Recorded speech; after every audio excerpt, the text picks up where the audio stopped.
Creo que, ok, ya, ahora sí. Entonces, ahorita vamos a iniciar con las malformaciones genéticas. Mi nombre, como siempre, es Juan Antonio Sotelo Ramírez y pues estamos en la materia de pediatría del recién nacido y lactante. Primeramente, ¿qué es una malformación? Es cualquier defecto morfológico durante el proceso intrínsecamente anormal o que pueda resultar de algo que no esté biológicamente correcto, se podría decir, que incluye tanto los procesos normales del resultado como los anormales. ¿A qué me quiero referir? A que puede haber malformaciones que te pueden dar anormalidades en ciertas áreas, mientras que en otras no te las pueden presentar, como lo puede ser deterioro cognitivo, cardíaco, renal, que ya lo iremos viendo más adelante. Em, Se producen durante el periodo embrionario y tienen moderada viabilidad genética, perdón, clínica. Son heterogéneas en su etiología y afectan al 2-3% de los recién nacidos. Esto puede variar dependiendo de la malformación. Muy bien. Entonces, ahorita vamos a ver generalidades rápidamente. Un repaso de genética. Esto va a ser un repaso de genética lo más rápido que se pueda. Bueno, en principio, un gen es la secuencia de nucleótidos que codifican un producto, ya sean proteínas, ya sea un señalizador, ya sea algún tipo de ese tipo de elementos orgánicos que necesitamos.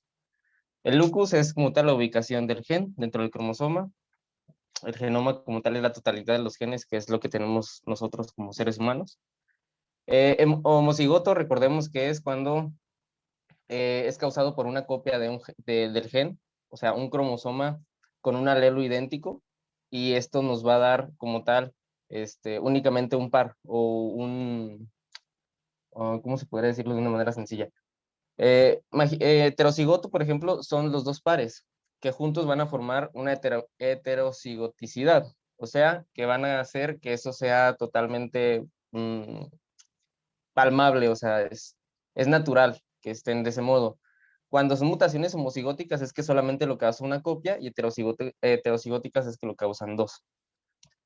Eh, el genotipo como tal es la constitución del alelo por una característica determinada y el fenotipo como tal es la expresión del propio del genotipo. Las sustituciones, esto lo vamos a ver, así que me parece importante añadirlo. Es una base que es reemplazada por otra. Las deleciones es una base que omite la secuencia, o sea, la borra como tal.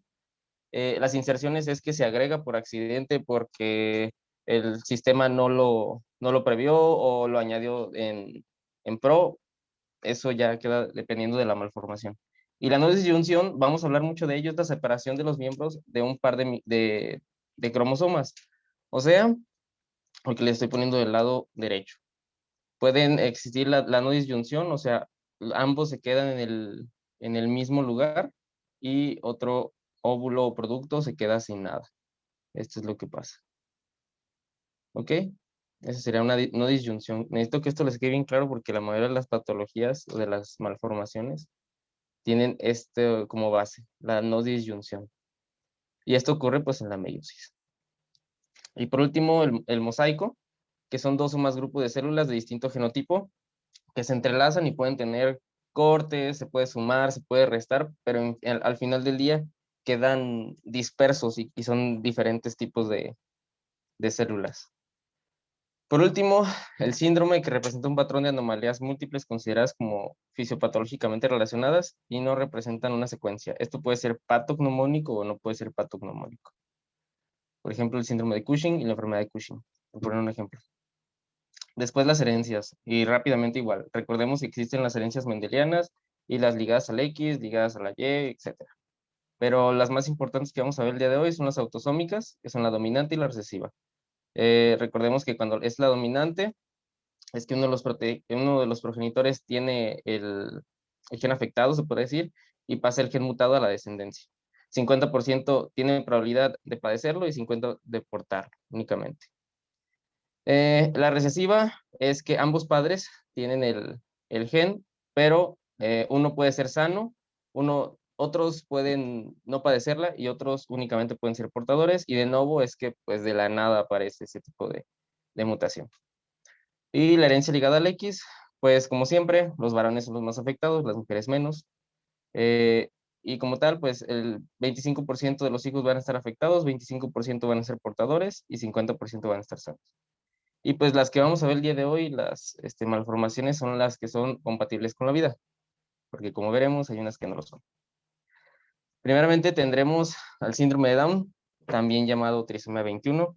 Es la más frecuente de todas las cromosopatías, es una de las más mediáticas. Y su Día Internacional es el 21 de marzo y aparece en uno de cada 733 a 1100 nacidos vivos. Características clínicas. Es la más común de las discapacidades mentales provocado por una cromosomopatía, que voy a resaltar. En el sistema nervioso central vamos a tener hipotonía, retraso del desarrollo y Alzheimer por los genes que va a afectar. Craneofaciales vamos a tener una facie plana, fisuras palpebrales hacia arriba, puntos de Brushfield, esto lo vamos a ver en unas imágenes, orejas pequeñas displásicas, puente nasal plano, microcefalia, protrusión lingual y paladar ojival. Después vamos a tener cardiovasculares, defectos de los cojines cardíacos, comunicación intraventricular e interauricular, conducto arterioso permeable, arteria subclavia aberrante y hipertensión pulmonar. Las musculoesqueléticas, la más importante va a ser la hiperlaxitud articular, el cuello corto, el quinto dedo con clinodactilio y la displasia pélvica. Gastrointestinales, pues la atresia duodenal, que puede aparecer o no puede aparecer. Las cutáneas, cutis marmorata, que también puede o no puede aparecer. El micropene, infertilidad en varones, eso sí es un hecho. Y aquí tenemos las imágenes. Dejen que aparezcan. Aquí tenemos, por ejemplo, clinodactilio, cómo se va a manejar, que como tal la separación. También tenemos el pliegue simiano, o no me acuerdo cuál es el otro nombre, pero nosotros normalmente tenemos dos pliegues. La Y línea, es línea simiana. líneas similar, exactamente. Entonces, es muy frecuente encontrar, o más bien en casi todos los pacientes lo vamos a encontrar. Vamos a tener los pliegues epicánticos planos, aquí está, aquí se ve más claramente, una boca pequeña, los puntos de Brushfield, las manchas de Brushfield, las podemos ver aquí muy, muy pálidamente. Dejen algún zoom. Aquí, estos puntos que aparecen en esta parte de la pantalla, estos puntos blancos que aparecen aquí, son los llamados manchas de Brushfield. A causa de las atresias duodenales y las colestasis neonatales, tenemos las coloraciones, pues sí, características. También la protrusión lingual, la implantación del oído baja y la braquicefalia. El retraso y esas características pueden o no pueden aparecer dependiendo de del tratamiento que se le dio al paciente desde pequeño y también de la presentación genética que presenta. El estrabismo también es normal y el pliegue del cuello o cuello alado también es común. Y el implante de pelo bajo también es normal. La nariz sencilla de montar también es un signo. Y la mayoría no son patognomónicos más que la facie y el epicanto, obviamente la nariz. Toda esta fase es característica de un síndrome de Down, pero puede o no puede aparecer tan exacerbada, porque hay pacientes que no la presentan tan, pues sí, tan franca. Las cardiopatías congénitas. Este tema ya lo debíamos haber visto, pero se los voy a dar de una vez. Las cardiopatías congénitas como tal son la principal causa de muerte en estos pacientes. Y pues van a ser principalmente estos que les estoy presentando. Los septos que separan las aurículas de los ventrículos, el septo separa las aurículas y el septo separa los ventrículos. Esto deja de existir y como tal empiezan a haber canales o comunicaciones. ¿A qué se debe esto? Pues a las malformaciones de los genes, en especial estos genes que están aquí abajo. El gen CRLD1 es el principal factor, al parecer, según la OMIM, de las cardiopatías congénitas en Down, además de los ya mencionados. También vamos a tener persistencia del conducto arterioso permeable, que sería este de aquí, que como ya lo vimos en clases pasadas, tiene que cerrar previo al nacimiento para que no exista esta comunicación y no empecemos a tener combinación pues sí, de sangres, tipos de sangre, sangre oxigenada y sangre no oxigenada. Y la tetralogía de Fallot, que como tal es la aorta cabalgando la comunicación intraventricular, la estenosis pulmonar, el ventrículo derecho hipertrófico y la comunicación intraventricular. Como tal, aquí también lo presentamos. Aquí se los dejo más claramente, el defecto de canal auriculoventricular, pues como tal, no tenemos un buen puente, se podría decir. Si lo vemos en la parte de abajo, el septo desaparece, entonces tenemos una comunicación hacia todos los ventrículos y las aurículas. Si se pueden dar cuenta, les puse un diagrama en esta parte de aquí abajo, en el cual nos podemos ver mediante las flechas moradas hacia dónde va la sangre y hacia dónde va la presión. Porque recordemos que el corazón primero hace este movimiento, se vacía, eh, se llenan los ventrículos y luego lo expulsan. Y aquí pues la sangre se revuelve, por decirlo de una manera muy coloquial. Después tenemos la comunicación intraauricular, que como tal es la falla, sigue la abertura entre los atrios de las aurículas. Entonces va a estar pasando sangre rica en oxígeno y sangre con poco oxígeno, dependiendo. Y aquí igual se los intenté poner lo más plasmado posible. Igual la flecha morada nos está refiriendo hacia dónde va y cómo va el movimiento de la sangre. Y por último tenemos la comunicación interventricular, y como tal es el defecto del septo, otra vez, en la cual tenemos sangre rica en oxígeno que pasa al ventrículo derecho, en el cual se supone que únicamente deberíamos tener sangre con poco oxígeno, y pues existe una sangre mezclada que va a empezar a viajar a la válvula pulmonar. ¿Hasta aquí alguna pregunta, duda, sugerencia? Me voy rápido porque la verdad sí está larguito este rollo.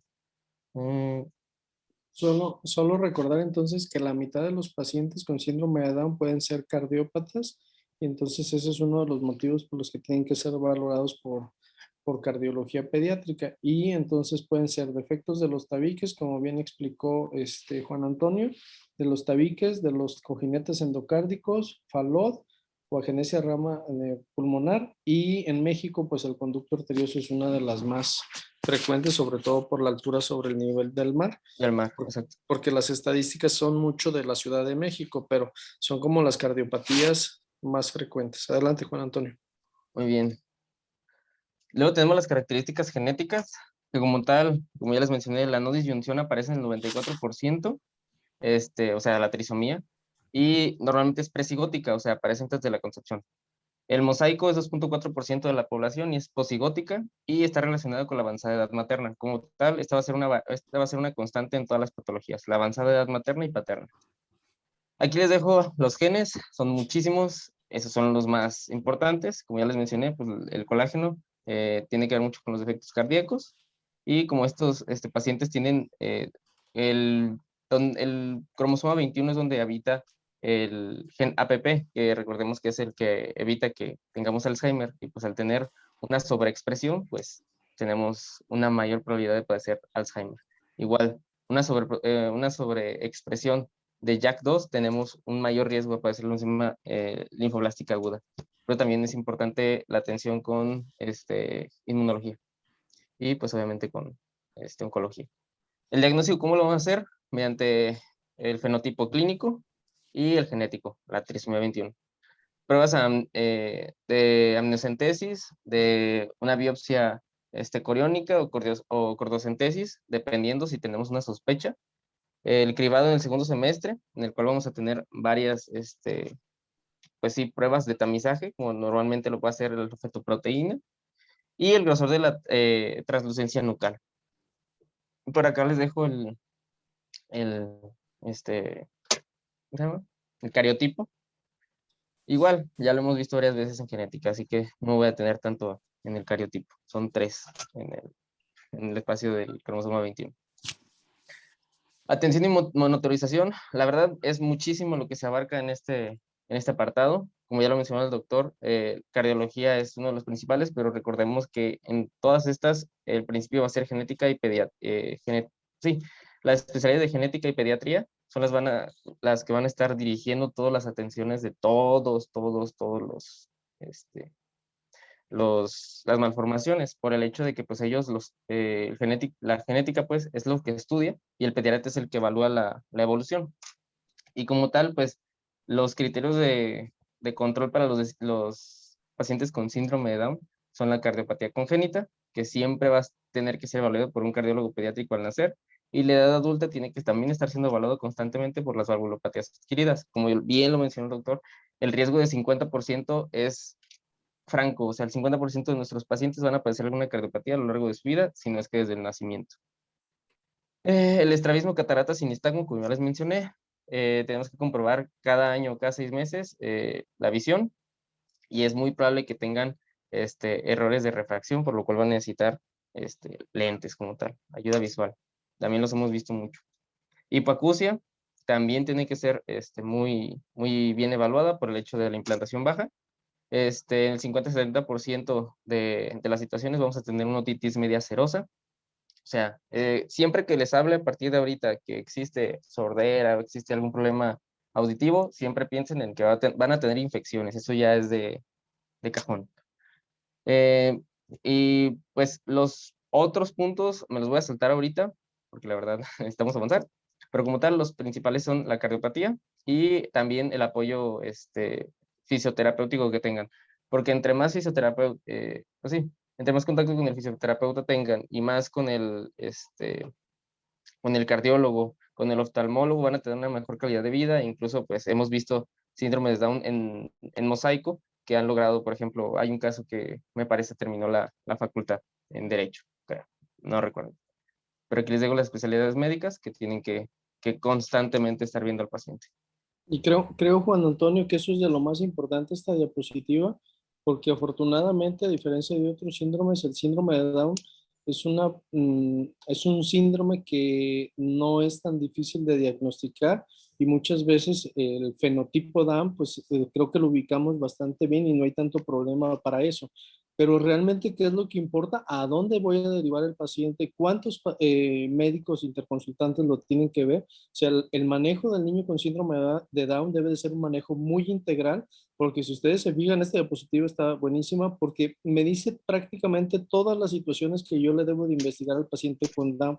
Y ojo, no quiere decir que si no tiene alguna alteración no lo tenga que mandar con ese paciente o con ese médico, porque muchas veces nos esperamos a mandar al paciente cuando ya tiene una patología establecida o cuando ya tiene un daño establecido.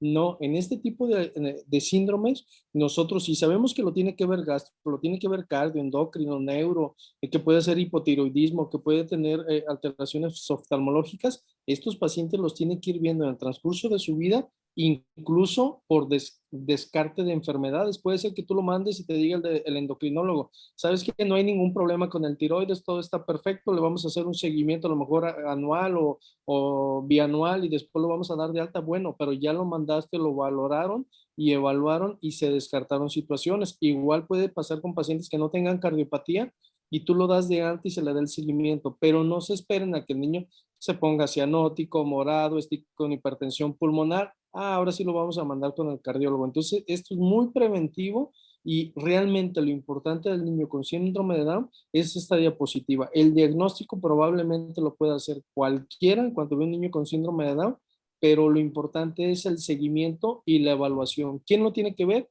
y cómo lo tienen que ver? Sí, adelante, Juan Antonio. Muy bien. Bueno, entonces seguimos. Luego tenemos trisomía 13, también conocida como síndrome de Patau o trisomía D. Su día internacional es el 13 de marzo, el día internacional como tal, y aparecen uno de cada 10,000 nacimientos. ¿No tienen algún nodo de Down? Se me olvidó preguntarles. Si no, pues No, todo seguimos. bien. Ok. Características. Pues lo principal y que tenemos que ser conscientes es que tanto 13 como 18 van a aparecer esto. Más del 95% de los productos con esta anomalía cromosómica tienen muerte in útero. Ok. Solo el 5% de los nacidos vivos vive más de 6 meses y pues desgraciadamente es un número muy bajo por todas las anormalidades que tienen estos pacientes. Malformaciones craneofaciales pues son el labio leporino a menudo en la línea media, en el 60-80% de los casos, prácticamente la mayoría. Malformaciones cerebrales, sobre todo aloprosencefalia y microoftalmia. También lo vamos a ver ahorita más adelante una imagen que es mucho más explicativa, un 70%. Sinoftalmia, también se le conoce a este síndrome como el síndrome del cíclope, pero es muy coloquialmente eso. Orejas malformadas con implantación baja, dedos flexionados, polidactilia postaxial, hipertelorismo ocular, nariz bulbosa, desarrollo de hipoacusia, más infecciones, como les mencioné, defectos del cuero cabelludo, y pues aquí les tengo unas imágenes. Aquí, por ejemplo, tenemos la ciclopía, que suelen tener en ocasiones bulbos, malformaciones que se les pueden llegar a hacer por lo propio de que tienen aloprosencefalia. Aquí les muestro cómo se ve todos estos defectos del encéfalo. Este es un encéfalo normal, este es una lobar, que como tal vemos que no están las divisiones y se pierden mucho la anatomía natural, semilobar y lobar. Los que tienen menor probabilidad de supervivencia son el alobar y el lobar. Son los que están en el borde como tal. Pero el alobar es el que tiene mayor cantidad de riesgo. Como ya les mencioné, el labio leporino a menudo en la línea media. Y pues como tal aquí están la polidactilia posaxial. También pueden llegar a tener, ¿cómo se dice? Sus dedos muy flexionados, muy unidos. Hiperlaxitud de... Hiperlaxitud, sí, también. El tórax, pues son las malformaciones cardíacas. La hipoplasia, ausencia de las costillas, ahí aparece, tal cual, no existen costillas. Anomalías viscerales, la onfalocele, que es la protrusión de todo el contenido intestinal. Las extremidades, pues son solapamiento de los dedos, como ya lo estábamos mencionando, clinodactilia, polidactilia, con dedos de más. Hipoplasia unguial, que como tal tienden a tener variaciones de la geografía unguial, se podría decir de una manera más explicativa. Uñas hiperconvexas, retraso pre y postnatal.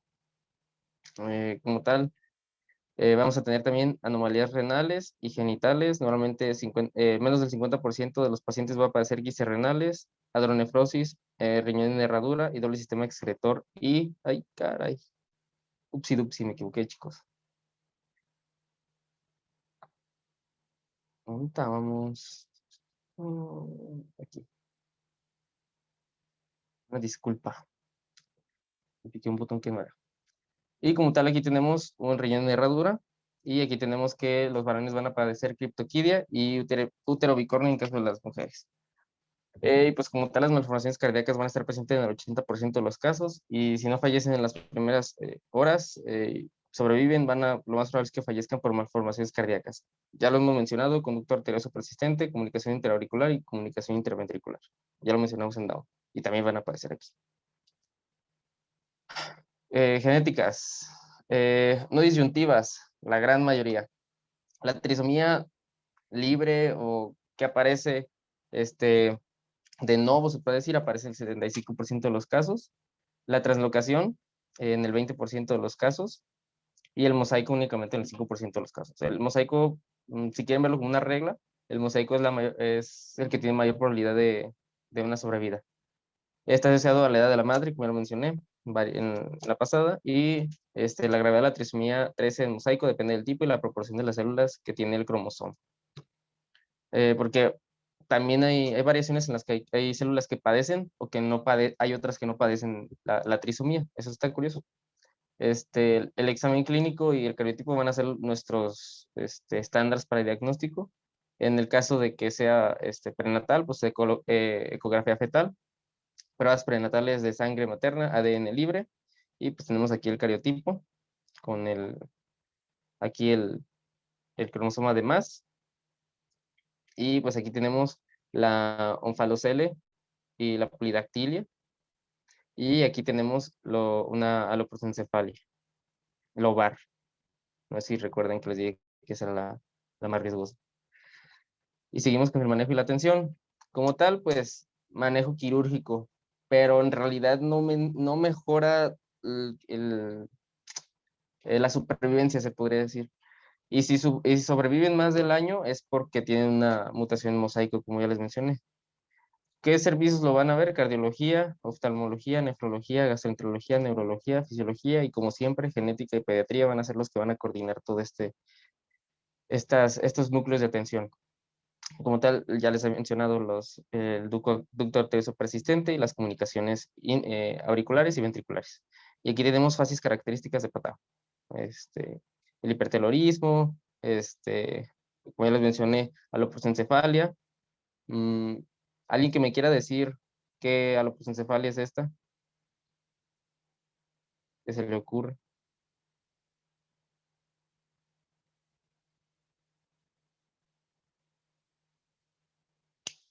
¿No? ¿Nadie? No estoy segura si es lobar o semilobar. Ujú. Parece ser que es lobar. Eso es lo que parece. Aquí lo más probable es que esta sea base y esto sea como tal ya el encefalo. Y pues como ven, tienen malformaciones muy francas. Este pues lo tomé del Martínez, y pues aquí dice que es de la Universidad de Guadalajara, del Hospital Civil Nuevo.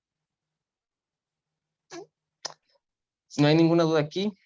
Entonces, ojo, mucho de los cuidados y atención de las trisomías 13 o trisomías 18, la gran mayoría son cuidados paliativos. No quiere decir que no vamos a intervenir estos pacientes, porque estos pacientes incluso estaban en el rubro años atrás en los que ni siquiera se reanimaban. Si tú tenías una trisomía 13 o una trisomía 18, esos pacientes no eran candidatos, por ejemplo, a reanimación cardiopulmonar.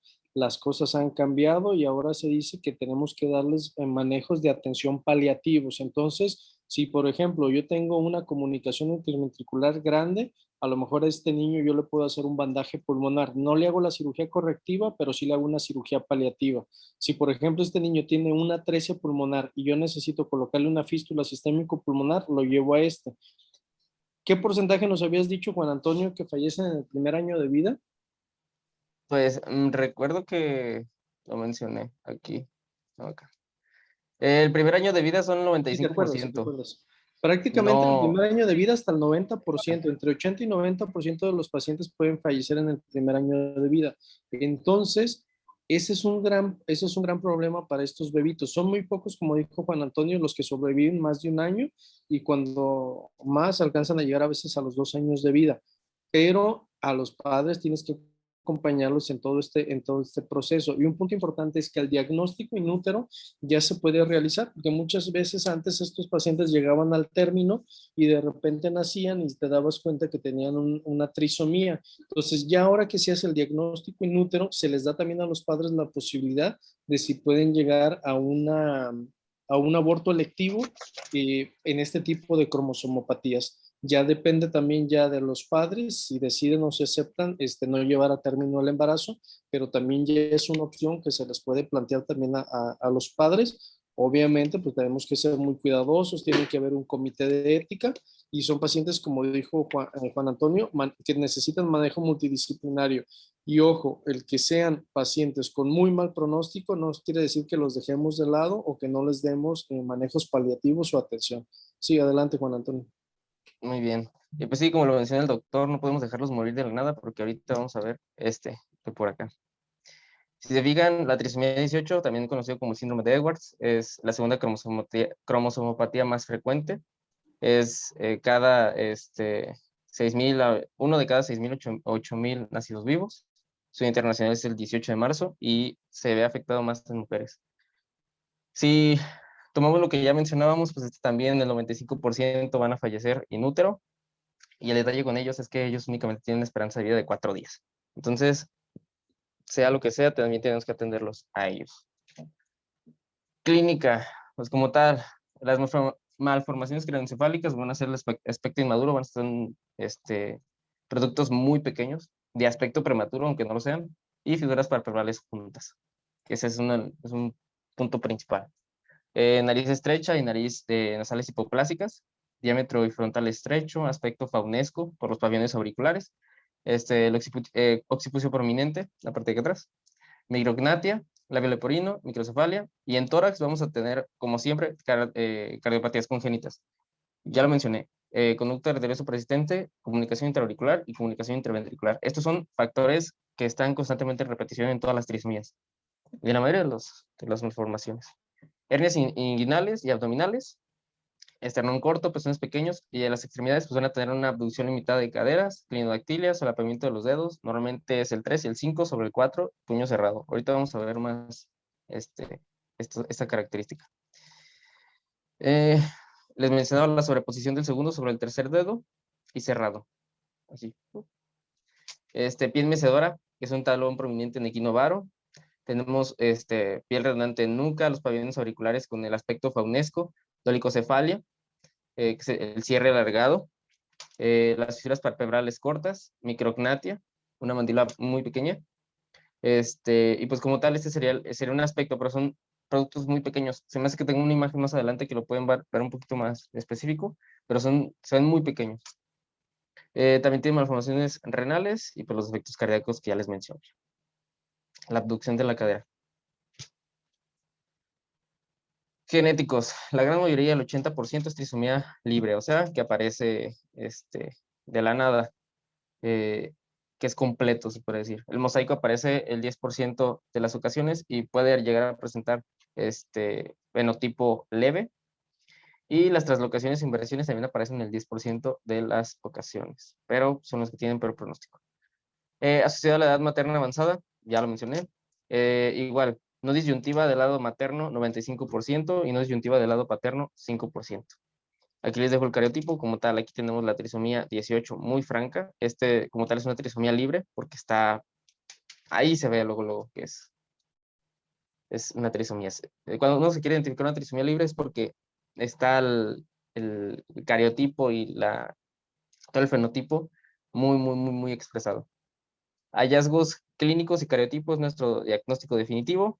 Para darnos una idea prenatal o para identificarlo, diagnosticarlo, prenatal es una ecografía.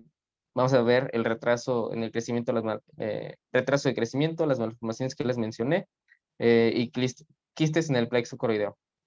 Los marcadores séricos del primer trimestre, también las proteínas asociadas a embarazo y que están disminuidas. Y aquí les dejo 2 ecografías, como tal, que nos van a mostrar arcantonsis y expresión del dedo índice, el dedo puntero, son las malformaciones características, se podría decir, y los quistes en plexos coroideos. Aquí.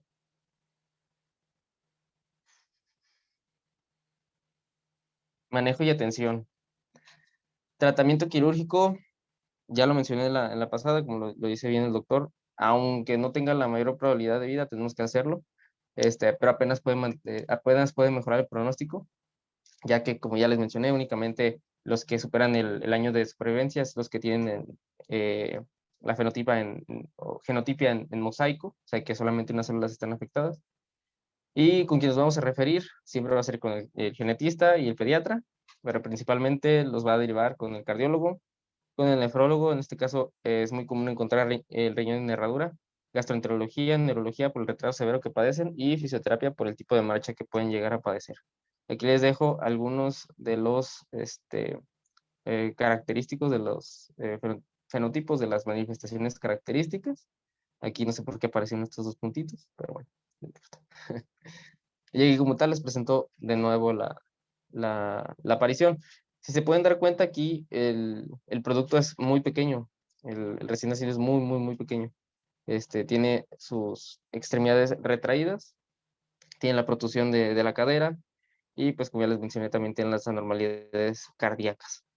Pues no sé, ¿qué más les puedo mencionar? La sindactilia, los dedos con borramiento de los pliegues digitales, también es algo común. La aplasia del radio, y pues bueno, La piel fases que es mecedora. la fases que es muy característica, y el punto importante en todas las cromosomopatías o las cromopatías que vamos a ver, chicos, tengan memoria fotográfica. Digo, ustedes ya están llevando, ya llevaron genética, ¿no?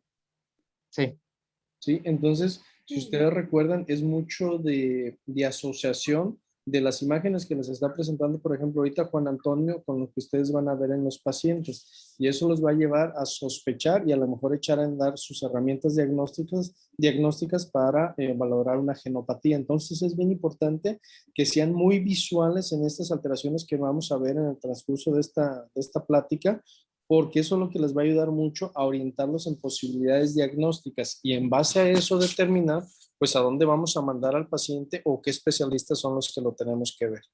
¿Sí? Adelante, Juan Antonio. Gracias. Y pues si se fijan aquí tenemos distintos niños y si se fijan la mayoría tiene las mismas características. Como lo mencionó el doctor, van a tener pues similares, pero recuerden que pues al ser producto de pues dos personas, pues van a tener sus características definidas, pero de todas maneras van a presentar pues sí, las manifestaciones características, como lo puede ser en este caso, pues el pliegue asemejándose a un fauno, por decir un ejemplo. El pie en mecedora, también lo podemos encontrar por acá. Entonces, si gustan, seguimos a la que sigue. Turner. En este caso vamos a tener dos cromosomas X en la mujer. Su día internacional es el 28 de agosto y aparece uno de cada 2000 nacimientos vivos. Pues como tal aquí están lo que vamos a ver a continuación. Un cuello alado y el hipertelorismo, el epicanto, las mamas hipoplásicas separadas y edema en manos y pies. Solamente el menos de 1% de los fetos sobreviven al término del embarazo y el 10% de los abortos de todo el primer trimestre en el mundo presentan cariotipo 45X o TORN. Ojo, eso que les dijo Juan Antonio es bien, bien importante, ¿eh? Mujeres con edema generalizado o edema de extremidades al momento del nacimiento, hay que sospechar síndrome de Turner, porque muchas veces pasa desapercibido, no lo identificamos y hacemos el diagnóstico hasta que tenemos ya los pacientes, digo, no me quiero adelantar, De pero 11 hasta años. que ya están, vemos que no están creciendo, que tienen talla baja y entonces cuando echamos a andar todo. Entonces, ojo, eso que les dijo Juan Antonio es bien importante. Mujeres, cuello alado y edema, hay que descartar el síndrome de Turner hasta no demostrar lo contrario. Y sí, son personas inteligentes los niños con síndrome de Turner. Así Adelante, es. Juan Antonio. Muy bien, gracias. Y pues aquí la enfermedad espejo, se puede decir, va a ser Klinefelter. Y también lo vamos a ver adelante, pero Klinefelter le da a los hombres. Pero como tal, es como que el espejo, porque tienen muchas similitudes, pero pues uno es para un sexo y el otro es para otro. Pero bueno, Turner.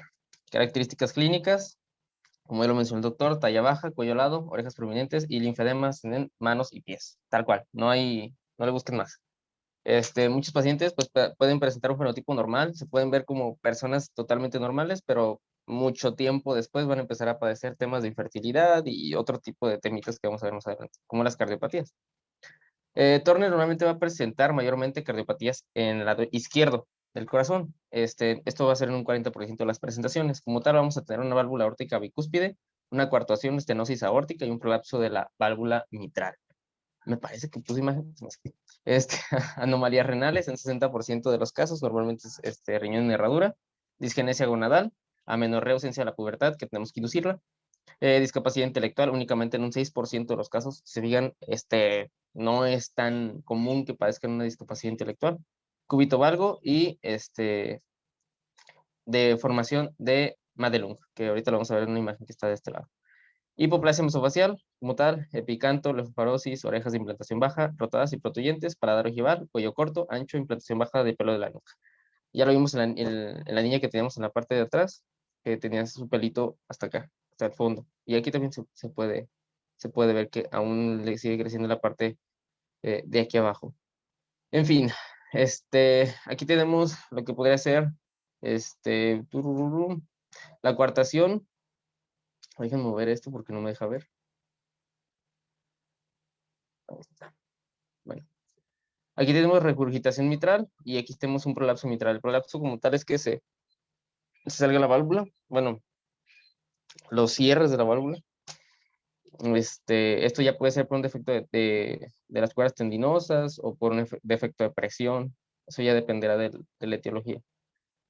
Eh, Aquí tenemos la estenosis de la válvula aórtica, puede surgir por diferentes motivos, incluso por calcificación, pero en este caso únicamente maneja que está ocluida o cerrada o abierta, muy cerrada, y pues la válvula aórtica bicúspide. La normal pues tiene que tener tres 3 espacios, únicamente tiene 2, porque no se alcanza a formar el pseudo tabique de ahí. La coartación de la aorta, aquí la tenemos, se cierra. Y pues como tal, el linfedema que ya les mencionaba el doctor.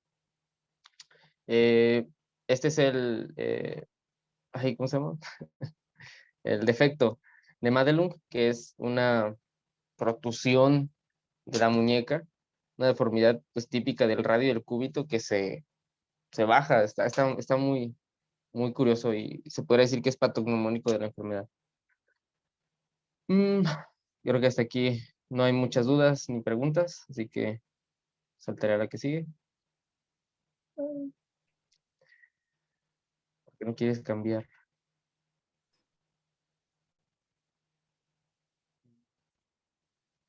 No, a ver. Ups, creo que se trabó mi presentación. No, ya. Bueno, ahora vamos con las características genéticas. Va a ser una monosomía propia del cromosoma X, que es responsable de menos de la mitad de los casos, y el mosaicismo es el resto. Cuando tenemos una monosomía del cromosoma X es cuando tenemos mayor riesgo de que el producto no se logre, mientras que el mosaicismo es cuando es la mayoría de los pacientes que vemos. Y como tal, pues es una deleción, un cromosoma discéntrico que pues no se encuentra directamente en el centro del cromosoma, que se puede bajar, que se puede subir, es lo que puede llegar a causar la anomalía. Se asocia otra vez con la edad avanzada de la madre y el diagnóstico lo vamos a hacer pues a partir de la ecografía, higroma quístico, acumulación de fluido por el linfedema, fémur corto y malformaciones cardíacas. Amniocentesis se recomienda practicarla de los 14 a las 16 semanas. El cariotipo es nuestro diagnóstico definitivo y en el postnatal podríamos llegar a identificar levemente, en el caso de los mosaicismos, las características. Como tal, aquí tenemos un síndrome de Turner. Y pues tenemos la ultrasonografía, que nos presenta aquí un higroma quístico, el cuello alado, otra vez el cuello alado y la implantación baja de cabello. Si hasta aquí no hay ninguna duda. Isaac, ¿por qué será importante entonces hacer el diagnóstico en forma temprana en estos pacientes?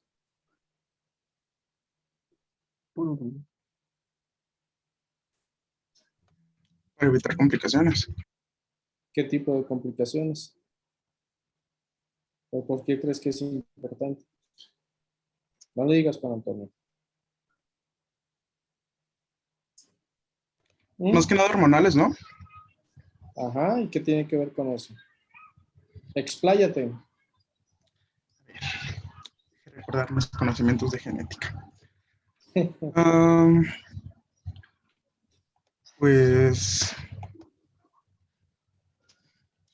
no recuerdo bien. A ver, vamos a ver alguna otra víctima por aquí. A ver, doctora Mónica, ¿por qué será importante? Mónica Alejandra. Aquí estoy. Bueno, yo creo, al igual que como dice mi compañero Isaac, que es para evitar las complicaciones. Si en este caso tenemos niños que son de talla baja, pues esto nos va a hablar mucho. O sea, la talla baja para empezar nos va a hablar de un crecimiento, me imagino, desproporcionado en todos los sentidos, ¿no? Desde el cuello, las orejas, lo que mencionaba ya mi compañero. Asimismo, por ejemplo, pues si se trata de niñas, si va a ser el manejo, como justo también lo mencionaba mi compañero, problemas hormonales, pues no sé, la disgenesia gonadal que comentaban o la discapacidad intelectual también podríamos evitar complicaciones. Igual a nivel cardíaco, podríamos evitar algunas complicaciones. ¿Y cuál sería parte del tratamiento, doctora Mónica, para estos niños? Híjole. Pues no sé, si estamos hablando de eso, pues supongo que terapia hormonal. ¿Con qué, doctora Isela? ¿Con qué sería el tratamiento hormonal?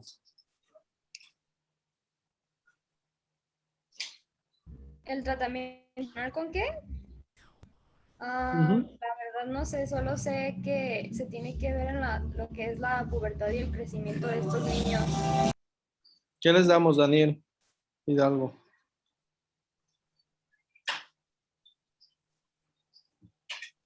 No tengo ni la menor idea. ¿Perdón, Daniel?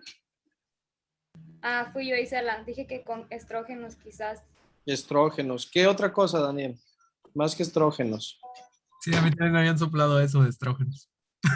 Ay, qué condenados. ¿Alguien a quien no le hayan soplado estrógenos? Hormona de crecimiento.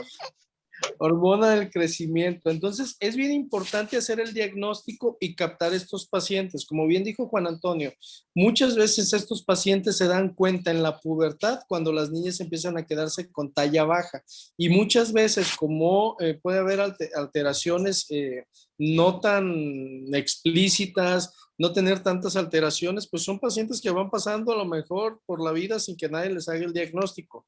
Cuando llegan a la pubertad y el diagnóstico se hace por talla baja, muchas veces estas niñas ya no se benefician del uso de la hormona del crecimiento, no favorecemos el crecimiento de gónadas, los pacientes tienen infertilidad y sobre todo favorecemos que haya un cierre temprano de sus epífisis y que esto, por lo tanto, los pacientes permanezcan con talla baja, ¿sí? Entonces, por eso es tan importante. Si ustedes desde el momento del nacimiento tienen cuello alado, tienen linfedema y tienen talla baja, incluso para la edad del nacimiento, hay que sospechar un síndrome de Turner y tiene que ser valorada por genética. Probablemente va a meritar una valoración por los especialistas que ya nos mencionó Juan Antonio, que como bien dijo, la coartación aórtica es muy frecuente en los niños, en las niñas con síndrome de Turner, pero si eso está bien, pues es solo seguimiento, pero tienes que buscar el momento oportuno de cuándo vas a empezar la hormona de crecimiento, más que los estrógenos, lo que necesitan muchas veces es hormona del crecimiento, ¿sale? Muy bien, adelante Juan Antonio. Muy bien. Bueno, seguimos a la siguiente diapositiva. A ver si mi computadora me lo permite. Muy bien. Pues llegamos a lo que nos estaba preguntando el profe, que es la evaluación diagnóstica y los cuidados recomendados para Turner. Como tal, aquí parece todo. No necesitan otra cosa. Todos los pacientes necesitan evaluación cardiovascular. Necesitan, obviamente, ultrasonido renal. Eso se recomienda hacer cada 6 meses o cada año durante los primeros años de vida. Aquí también aparece, pero igualmente vamos a ir por partes. La evaluación de la audición, descartar escoliosis o cifosis. Los conocimientos del síndrome de Turner necesitamos transferírselos a la familia porque pues no es tan fácil lidiar con una malformación genética de la nada. Y también tenemos que hablar del crecimiento y el desarrollo puberal. Esto es lo que más nos va a gritar Turner, porque como ya les mencioné, hay pacientes que no llegan, que no se asustan hasta que literalmente tienen 18 años y no crecen. O sea, y no tienen todavía los caracteres sexuales secundarios. Entonces, esos son como que signos de alarmas que a los pacientes les dicen y ya llega contigo y ya es cuando tienen el diagnóstico, a veces desde el nacimiento.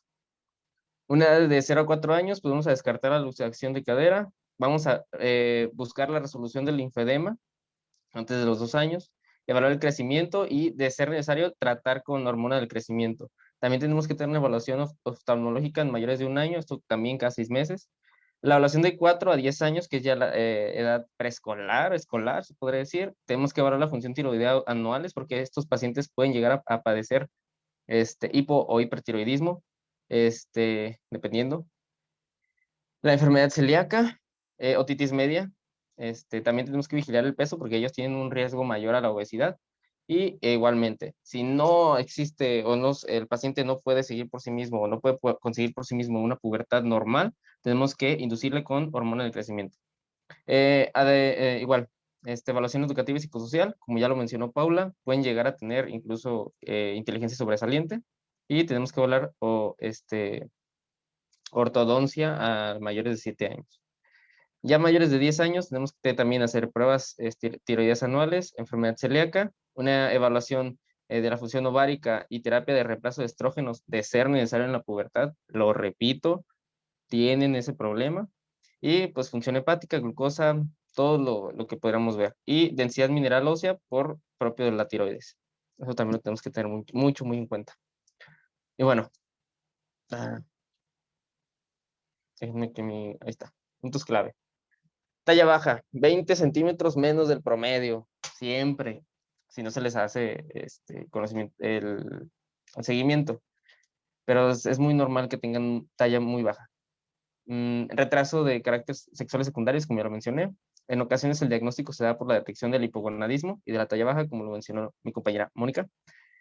Y el pronóstico es una calidad de vida normal y una esperanza de vida un poco menor a la normal, no exageran mucho. Cardiología, es a donde nos vamos a referir, obviamente apoyadas por genética y pediatría. La endocrinología es clave por la terapia hormonal que se les debe dar para inducir la pubertad, inducir el crecimiento y regular la obesidad. También en la obesidad tenemos que estar pendientes de nutrición. Neurología, otorrino, nefro, fisioterapeuta y psicología. Y aquí tenemos un clásico síndrome de Turner.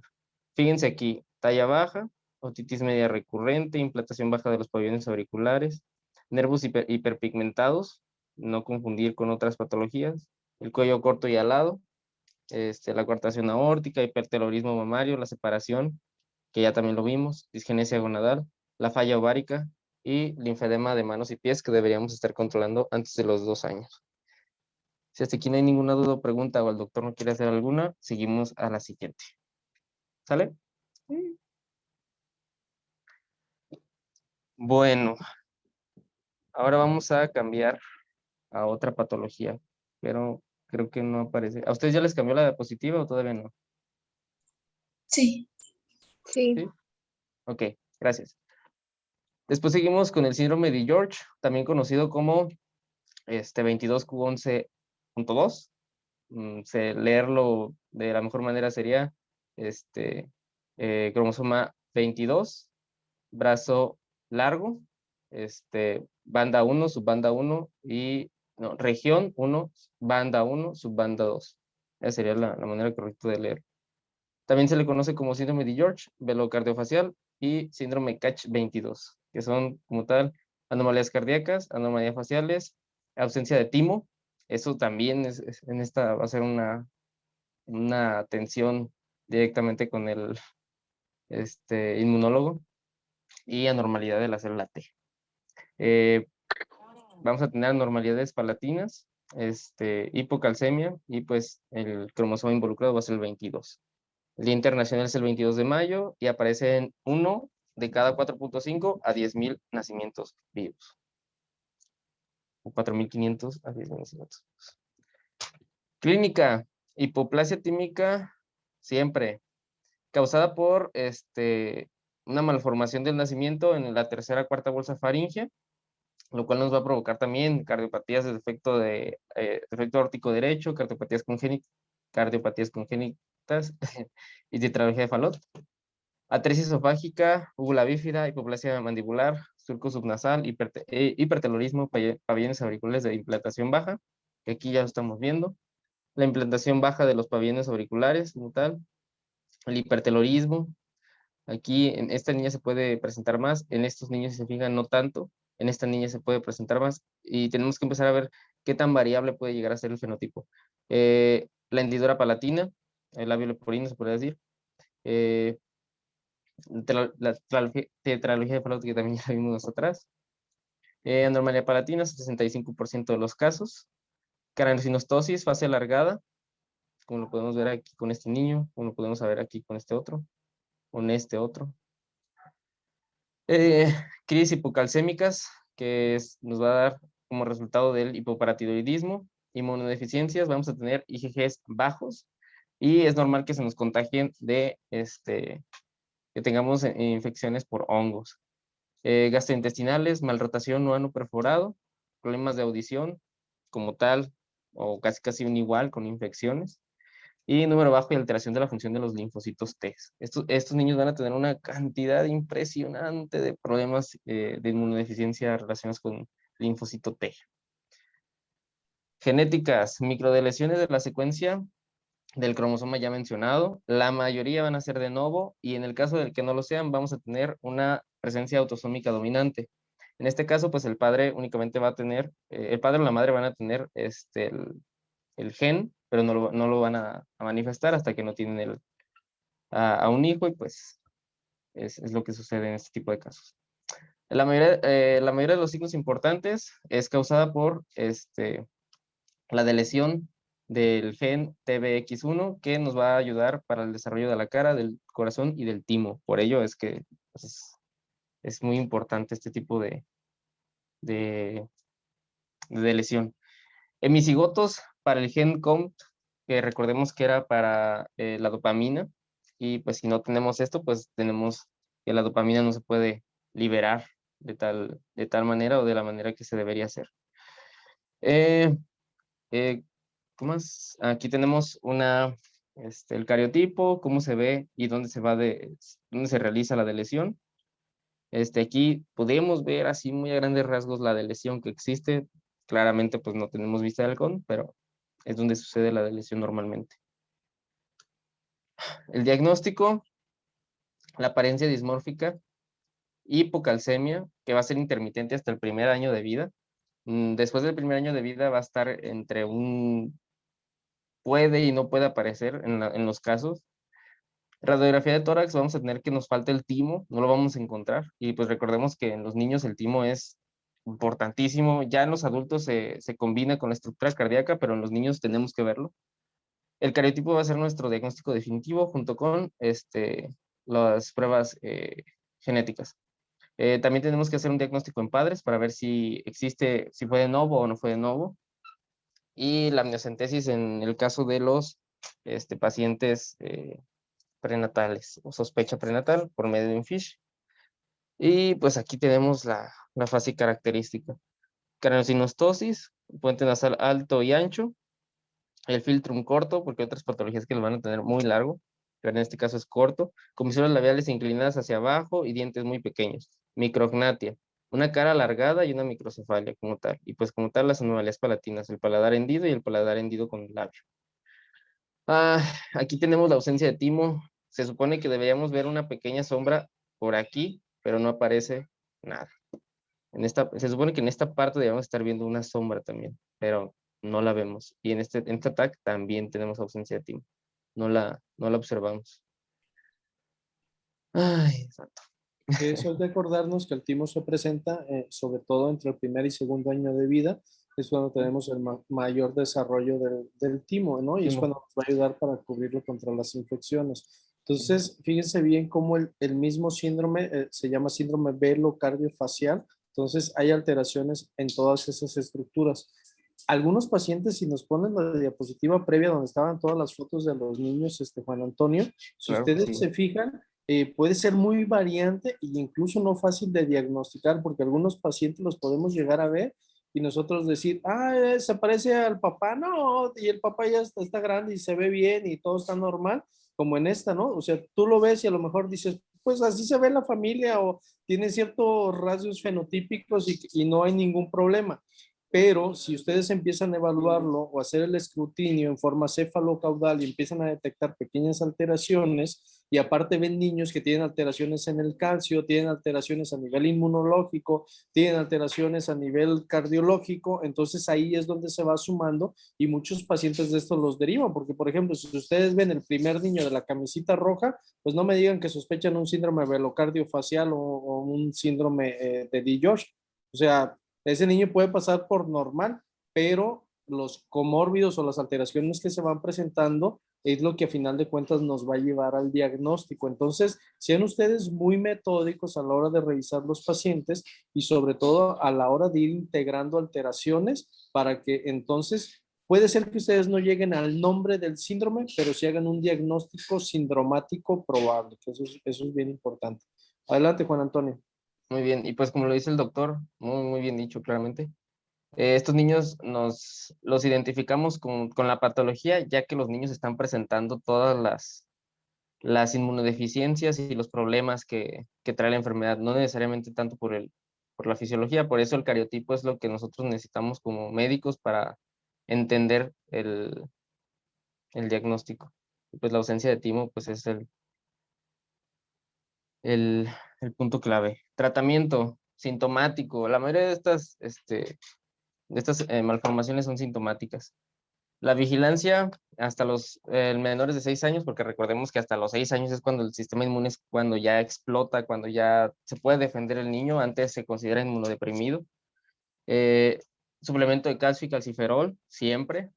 El trasplante de timo, esto lo encontré en CBI, en un estudio de hace 2 años, que es experimental. Lo trasplantaron a 5 niños, se vio una mejoría, pero no está totalmente aprobado actualmente.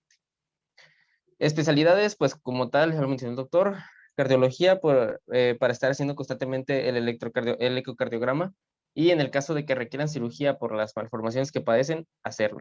Endocrinología, el hipoparatiroidismo, la inmunología en referente a los linfocitos T y todos los problemas inmunológicos que pueden llegar a padecer, otorrinolaringología, referente al paladar y al oído, nefrología, como ya lo estamos viendo, también tienen malformaciones. Esos niños tienden a tener problemas en el aprendizaje y en sus comportamientos. Y pues por ello también la neurología es importante para conocer si hay algún problema referente a la craneosinostosis. Normalmente son presiones intracraneales elevadas. La genética de pediatría es muy importante. Como ya lo mencionábamos, es el que va a dirigir todo. Y pues aquí les dejo una ligera imagen que fue a manera de repaso. Y pues el pronóstico es, si se atienden los fenotipos que se están desarrollando en la enfermedad, la persona puede pasar como una persona normal, a menos que tenga una enfermedad o un fenotipo muy agresivo, muy grave, que le impida en algunos casos el aprendizaje o que tenga ese tipo de alteraciones. Pero sí, sus principales problemas van a ser cardio, inmuno y para de contar. Y pues la construcción obviamente del paladar. Y pues si no hay otra duda respecto a esta, seguimos. ¿Le parece, doctor? Vamos a ver unos 10 minutitos más o uno o dos más de los síndromes, Juan Antonio, y mientras les voy a ir nombrando lista y los voy a ir ubicando, voy a ir nombrando lista y al final el que vea que me falte lo nombro y ya mañana para terminar, terminaríamos contigo, díganle a la doctora Griselda que esté lista y nos quedaría pendiente lo de policitemia para ver si mañana alcanzamos a ver esas tres cosas. Sí, entonces adelante Juan Antonio, mientras tú vas ahí hablando, yo voy a ir nombrándoles lista de acuerdo a su pantalla y si me falta alguien al final los nombro. ¿Sale? Muy bien. Me voy a ir más rápido porque apenas vamos a un cuarto de la presentación.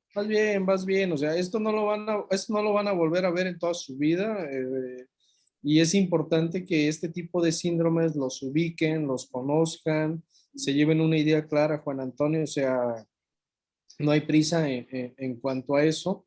Tus diapositivas están muy completas. A veces, pues sí, son platiquitas largas y por eso tampoco le vamos a dar de aquí hasta las 10 de la noche para que pues todos captemos, ¿no? Porque luego la nalga se cansa y ya no capta. Se nos cansan, Entonces, pues vamos a darle a lo mejor uno o dos patologías más, pero vamos bien y son patologías que me interesan porque realmente va a ser muy difícil que ustedes los vuelvan a ver. Ahorita ya vieron genética, es muy difícil que en el resto de su formación vuelvan a ver síndromes. Entonces me interesa porque si ustedes se fijan, todos estos necesitan manejo multidisciplinario. Por eso es que los colocamos en esta larga lista que le dimos a Juan Antonio. Entonces, este tipo de pacientes necesitan varios médicos o varias intervenciones y que tienen sobre todo que ser dadas en forma oportuna, porque si nos tardamos, muchas veces las secuelas nos ganan o esas secuelas llegan a ser irreversibles. ¿Sale? Adelante, Juan Antonio, síguele mientras yo voy nombrando lista acá en forma visual. Muy bien. Vamos a seguir con Marfan. Esta va a ser una enfermedad del sistema del tejido conectivo. Su día internacional es el 3 de diciembre y se presenta en uno de cada 5,000 nacimientos. Es importante resaltar que pues las personas con Marfan, a menos que tengan un fenotipo muy agresivo, pueden vivir como una persona común y corriente. Clínica, estatura muy alta, personas muy delgadas. Al nacer, los varones son 53 más menos 4 centímetros y en las mujeres 52 más menos 3 centímetros. O sea, son personas o son niños muy grandes. Y en adultos, pues no se diga. Véanlo. En adultos, los varones es de 1,91 más menos 9 centímetros, o sea, 2 metros. Y en las mujeres es 1,75 más menos 8 centímetros, lo cual nos puede dar una medida de hasta 1,90. Prueba de pubertad adelantada. tienden a tener un desarrollo de 4 años incluso antes de los otros niños. En cabeza y cuello vamos a tener dolicocefalia, cara alargada y estrecha, hipoplasia malar, macrognatia, recrognatia, en oftalmos, cataratas, desplazamiento de la retina, paladar estrecho y dientes apiñados. Todo esto relacionado a su mutación. Si se fijan, pues la mayoría es tejido conectivo y relacionado con la elastina. Aquí tenemos las características: la macrognatia, la hipoplasia, la cara alargada, la estrecha, el pectus excavatum, el cuerpo de quilla, el cuerpo de paloma, el de zapatero. Recordemos que tenemos un maestro que nos hizo una explicación y nos quedó muy claro a todos. Hernia recurrente del abdomen, escoliosis, sifosis, lordosis y espondilolistesis. Dolicoestenomegalia, hipermovilidad articular, aracnodactilia, pie plano o cubus. La hipermovilidad articular y la dolicoestenomegalia lo vamos a ver más adelante junto con la aracnodactilia, porque van a ser factores importantísimos en el diagnóstico de este síndrome. Y pues el desprendimiento de la retina también es característico, pero en pacientes ya de una edad más avanzada. Cardiovascular, regurgitación aórtica y mitral. Como tal, la regurgitación aórtica va a ser de aquí. Cuando existe una presión, incluso puede llegar a haber una expulsión dentro del ventrículo. Y la insuficiencia mitral es, como está muy bien explicado en esta imagen, al momento de realizar la presión para que el ventrículo se vacíe, la sangre viaja incluso adentro de la aurícula. No sé si se dan cuenta de eso aquí. Pero bueno, sigamos. Prolapso del ventrículo mitral, prolapso de la válvula mitral y la válvula tricúspide. Aquí los tenemos. Este es el prolapso de la mitral y este es el prolapso de la tricúspide. Como tal, es o por exceso de presión o por la elastina. En este caso, pues es la elastina. Insuficiencia cardíaca congestiva. Calcificación del anillo mitral, como ya les mencionaba. Aquí tenemos la calcificación. Dilatación de raíz aórtica, sería esta de por acá, con su respectivo tratamiento. Disección de la aorta, que se desgarra la capa interna y se hace una vía, como tal. Aneurisma de aorta descendente, ya sé que está en la aorta descendente, pero imagínense que esto está sucediendo en esta porción. Dilatación de la arteria pulmonar, que lo podemos ver que va acompañado con una cardiomegalia. En estos pacientes también es común una cardiomegalia. Enfisema pulmonar, que lo detonamos con esos puntitos, y el neumotórax, que como tal, la imagen no está, pero bueno. Después tenemos las características genéticas. Como tal va a ser una mutación heterocigótica del gen de la fibrina 1, FBN1 del cromosoma 15, brazo corto, región 2, banda 1. Y esta va a ser directamente relacionada al tejido conectivo. Vamos a tener otros 2 genes que nos van a referir a distintos fenotipos. Por ejemplo, el FBN2 nos va a referir a la aracnodactilia y el TGFBR2 nos va a referir a una mutación en el TGF-beta. Va a ser una herencia autosómica dominante y el 30% de los casos es aparición de novo. Pero como les mencioné, estos pacientes tienden a tener una vida completamente normal, así que normalmente pues también tienen hijos. Aquí pues les presento, esta es la mutación principal, pero también podemos tener mutaciones en el cromosoma 5 y en el cromosoma 3, todos relacionados con fibrina y tejido conectivo. Diagnóstico, clínica más antecedentes familiares. En estos casos tenemos que tener una larga lista de antecedentes familiar de que pueda llegar. Quizás, obviamente, con el tatarabuelo no es, todavía no estaba la genética tan avanzada como hoy, pero mínimo, oye, ¿cómo era tu abuelo? ¿O cómo era tu bisabuelo? ¿Qué tan alto era? ¿Cómo eran sus características? Y ahí podemos darnos cuenta si existe o no existe un antecedente familiar, quizás no datado médicamente. Criterios de Gante o de Gent para identificar si hay una mutación de el gen de fibrina 1. La afectación sistémica, vamos a tener criterios, más de 2 criterios mayores. Ese es el diagnóstico definitivo y los criterios diagnósticos característicos. Prenatal, muestreo de vellosidades crónicas, el cariotipo que va a ser también definitivo, que va a determinar las mutaciones añadidas, como en este caso. Aquí está cómo se toma una biopsia corónica. Y aquí tenemos los criterios. No sé, doctor, si quiere que me detenga un poquito más en esto, pero aquí están la nosología de Gent y los criterios diagnósticos como tal del síndrome de Marfan. Lo que nos tenemos que empezar a revisar. Como tal, aquí tenemos el signo del pulgar de Stenberg, que es, como lo mencionamos en Gent, uno de los criterios mayores. Stenberg y Walter Murdoch. Este es Stenberg, que como tal consiste en hacer esto. Yo no puedo, no sé cómo le hacen, pero lo logran. Y una discapacidad de unir el pulgar. Quieres, pues tendríamos que mandar a genética, Juan Antonio. ¿Mande Si usted? tuvieras hiperlaxitud, te tendremos que mandar a genética. Que nos ha llegado a pasar en algunas clases, que nos llega a pasar que están y empiezan todos a tratar de estirarse, a ver si los pulgares se doblan, las muñecas y hiperlaxitud. Y por ahí nos ha salido uno que otro estudiante con síndrome de hiperlaxitud, ¿eh? Pues, lo haces en forma inconsciente, pero eso es uno de los criterios más importantes para Marfan. Talla alta y datos de hiperlaxitud es uno de los más importantes. Adelante, Juan Antonio. También recordar que son pacientes delgados. Altos son, digamos, por decirlo así como dice mi abuelita, son estacas. Son personas muy altas y muy delgadas. Muy, muy delgadas y con facies muy alargadas. Tenemos también el signo de Walter Murdoch, que es que pueden hacerle así. Es que está aquí. Que pueden rodear con su pulgar y su dedo chiquito, no me acuerdo cómo se llama. Muñeca. Su meñique, su muñeca, y lo pueden hacer con totalidad, yo no puedo tampoco. También pueden tener estrías, características, y esto nos va a detonar, únicamente esto fue esquelético. También tenemos el ocular, cardiovascular, que como tal es el aneurisma de la raíz aórtica y aorta descendente, como ya les mencioné. Pulmonar, pues el neumotórax espontáneo de la nada. Piel, las estrías, y en el caso de tener un familiar afectado, pues ya nos va a dar una afectación. Como ya les mencioné, aquí únicamente necesitamos que el paciente tenga 2 criterios mayores o uno mayor y 2 menores. Con eso tenemos el diagnóstico de Marfan. Y pues está un poco criticado la comunidad científica. En un artículo viene que tienden a desprestigiarlo un poco, pero para fines didácticos y de esta clase es importante que nos quedemos con los protocolos o nosología de gente.